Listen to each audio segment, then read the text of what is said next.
नमस्कार। आइए आज हम इस वीडियो के माध्यम से एड ग्रेड अभ्यास पुस्तिका विषय गणित कक्षा 8 देखिए इस प्रकार से हमें कक्षा 8 के लिए विषय गणित की एड ग्रेड अभ्यास पुस्तिका हमें प्रदान की गई है। आप देख सकते हैं इसमें विषय सूची दी गई है। देखिए अध्याय 1 से लेकर अध्याय 14 तक सभी अध्याय दिए गए हैं।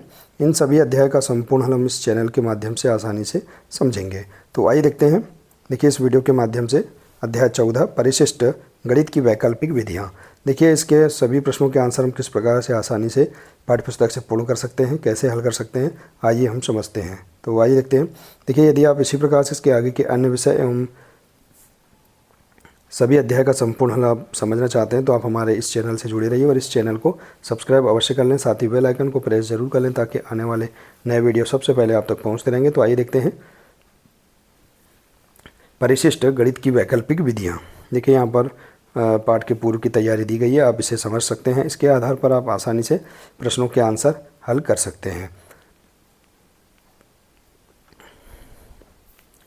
पहला प्रश्न देखिए यहाँ दिया है। प्रश्नों को पढ़कर दिए गए विकल्पों में से सही उत्तर चुनकर लिखिए और सामने दिए गए सही घेरे को भरिए।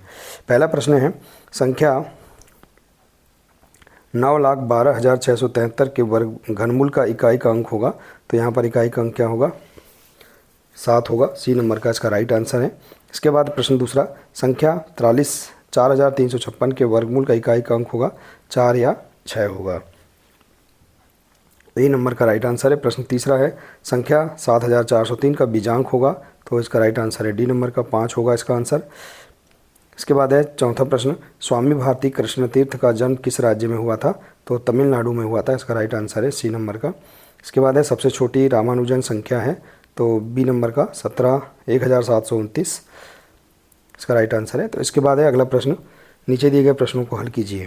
प्रश्न छठवां सूत्र एकाधिकैन पूर्वैण के प्रयोग से ज्ञात कीजिए 85 का वर्ग। तो देखिए इस प्रकार से आप इस सूत्र के आधार पर सूत्र एकाधिकैन पूर्वैण के प्रयोग से आप इसे हल कर सकते हैं। इसके बाद है प्रश्न सातवां सूत्र यावत उन्नयम तावत उन्नीकृत्य वर्गम च योजित का प्रयोग कर 172 को एक पंक्ति में हल कीजिए। तो देखिए आप इसे इस प्रकार से लिख सकते हैं 172 बराबर 17 बटे 7 का वर्ग। 17 7 24 धन 7 का वर्ग 49। तो 7 7 49 तो यहाँ 24 धन 4 9 तो यहाँ जाएगा 289। इसके बाद है सूत्र एक न्यून पूर्व के प्रयोग में 99 का वर्ग ज्ञात कीजिए। तो देखिए एक न्यून पूर्व 100 से हम एक कम करेंगे इसका वर्ग। तो हम इस सरसमीका से इसे हल कर सकते हैं। देखिए इसके बाद है 41 का वर्ग द्वंद्व योग विधि से ज्ञात कीजिए। तो देखिए द्वंद्व योग विधि से 41 बराबर 2 गुणा 4 2 कोष्टक में 4 गुणा 1 बराबर 4 दूनी 8 एकम 8।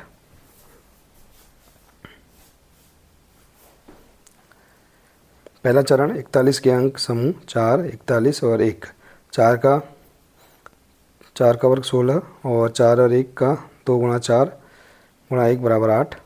तो 4 का वर्ग 2 गुणा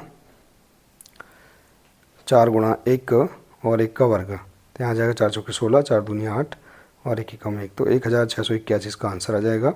इसके बाद है 289 का वर्गमूल विलोकनम विधि से ज्ञात कीजिए। तो देखिए विलोकनम विधि से 289 का तो यहाँ जाएगा आंसर 17। प्रश्न 11 है 23 का घन सूत्र ए धन बी का घन बराबर ए की घात 3 धन 3 ए वर्ग बी धन 3 ए बी धन बी की घात 3 की सहायता से ज्ञात कीजिए। तो इसे आप इस प्रकार से हल कर सकते हैं। 23 को हम 20 धन 3 इस पूरे की घात 3 इस प्रकार से लिख सकते हैं। तो देखिए इस प्रकार से इसे हल कर सकते हैं आप। इसके बाद है प्रश्न 12 845 का वर्ग द्वंद्व योग विधि से ज्ञात कीजिए का वर्ग द्वंद्व योग विधि से ज्ञात करना है। तो 845 का वर्ग समूह देखिए 8 8 4 8 4 5 4 5 और 5 तो इस प्रकार से हम इसे हल कर सकते हैं। इसका आंसर इस प्रकार से आ जाएगा। इसके बाद है विलोकनम विधि से 2197 का घनमूल ज्ञात कीजिए। क्रिया विधि लिखने की आवश्यकता नहीं है। तो इस प्रकार से हम यहाँ पर इसका विलोकनम विधि से इसका घनमूल ज्ञात कर सकते हैं। इसका राइट आंसर आ जाएगा 13। इसके बाद है 3x धन 3x का वर्ग धन 5x धन 3 का x का वर्ग धन 3x धन 1 से गुणा सूत्र ऊर्ध्व तिर्यक द्वारा ज्ञात कीजिए। तो देखिए इस प्रकार से हम इसे हल कर सकते हैं।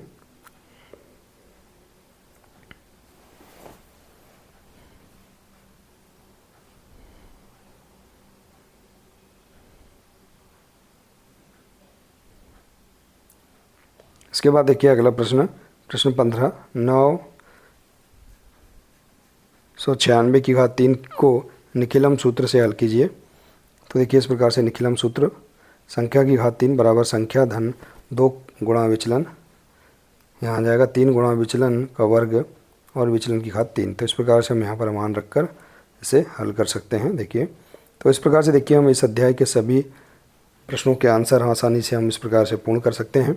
आशा है कि आपको इस अध्याय के सभी प्रश्नों के आंसर समझ में आ गए होंगे। देखिए यदि जानकारी अच्छी लगी हो तो प्लीज़ इसे अधिक से अधिक शेयर करें, वीडियो को लाइक करें और इसी प्रकार से इसके आगे के अन्य सभी विषय के महत्वपूर्ण अध्याय का संपूर्ण हल समझने के लिए आप हमारे इस चैनल से जुड़े रहिए और इस चैनल को सब्सक्राइब अवश्य कर लें। मिलते हैं इसी प्रकार से इसके आगे के अगले नए वीडियो के साथ। नमस्कार।